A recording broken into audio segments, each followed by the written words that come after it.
and this is one thing why I say I love 50 again, is we had a lawyer for every situation. We had Steve Murphy, bodies. We had Scott Lehman, federal. We had Bob Macedonia, state. The list goes on and on. Edwin Hammond, I haven't heard from him. He was a parole lawyer. There's a different lawyer for every situation. So a lot of these kids, they get in trouble and they don't even have the lawyer money. The lawyer money is the main thing you need to make sure you're good. They don't tell you this part of success. The lawyers move before the money does. Everybody loves talking about 50 Cent's millions, the deals, the power, the trolling. But Tony Yayo just pulled the curtain back on the part nobody glamorizes: survival, real legal strategy, and why 50 Cent never leaves anything to chance. In this clip, Yayo isn't flexing. He's explaining consequences. Jail versus prison, Rikers versus up north, the politics, the fear, the stuff you don't come back the same from. He's breaking down how one wrong move can change your whole entire life, and why most people don't realize they already lost the moment they couldn't afford the right lawyer.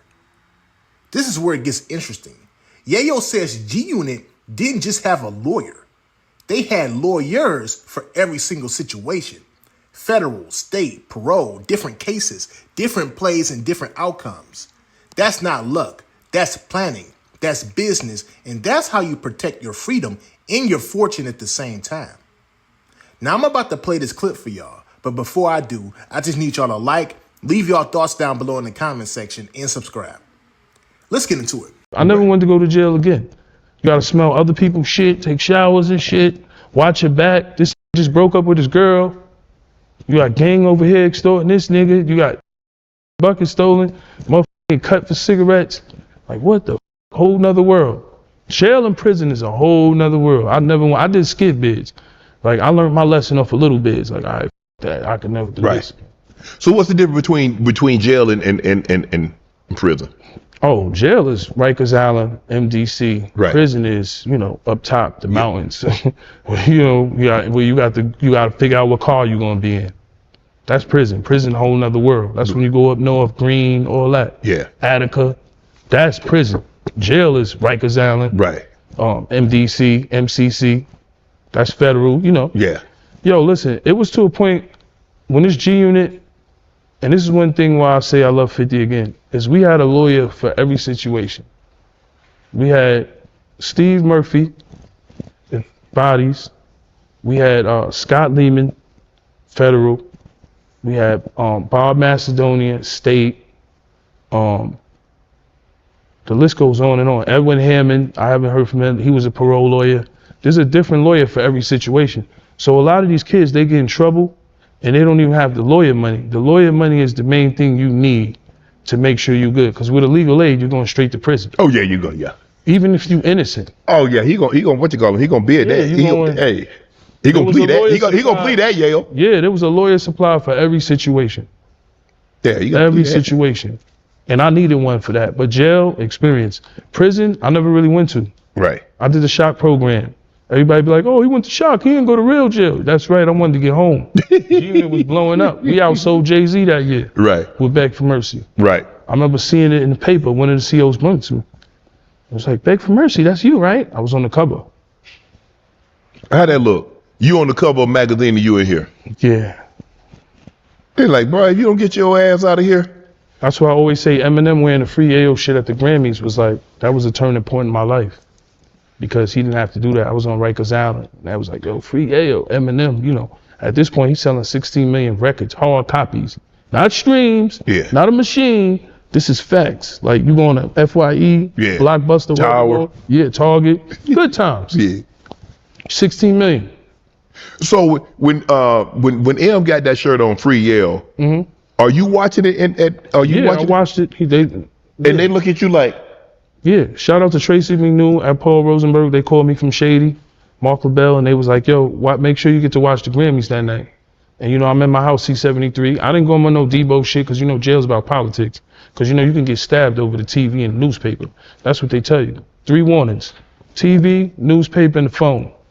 That's where a lot of shit Is it happens. first come, first serve? Or is there seniority? You know, you got the Spanish dudes, they may want to watch Caliente, and then you have the black dudes, they may want to watch BET or something. Right. But I told them that night, yo, I just need a couple of seconds to watch the Grammys. And then they let me rock, and I watched the TV. It wasn't like I came, yo, give me the fucking TV. Right. I was locked up with one of Diddy's security guards, Big Bones. Word. That was Diddy, like, man. That was Right. my man. That's my man till this day. Named Bonds. It's my dude. Power always comes with pressure, and right now, 50 Cent is standing in the middle of the storm. When I listen to Tony Yayo talk about lawyers and survival, it doesn't sound like bragging to me. It sounds like experience talking. It sounds like somebody who understands success in hip-hop is not just talent or hustle.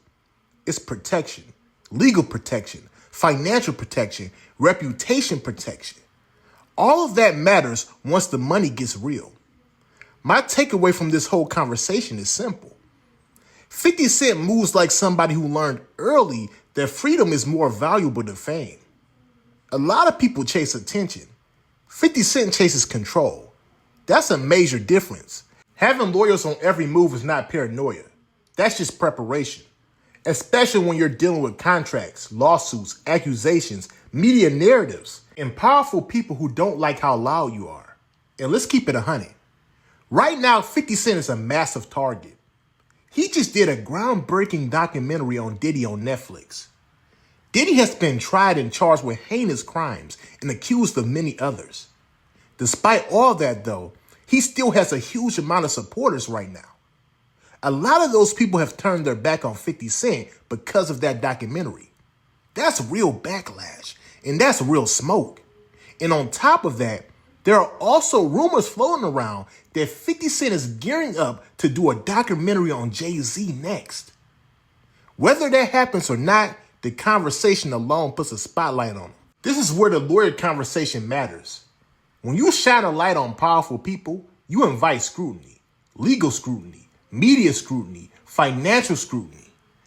Everything gets picked apart. So hearing Tony Yayo explain that there was a lawyer for every single situation makes perfect sense. Not just one lawyer on speed dial, a whole system.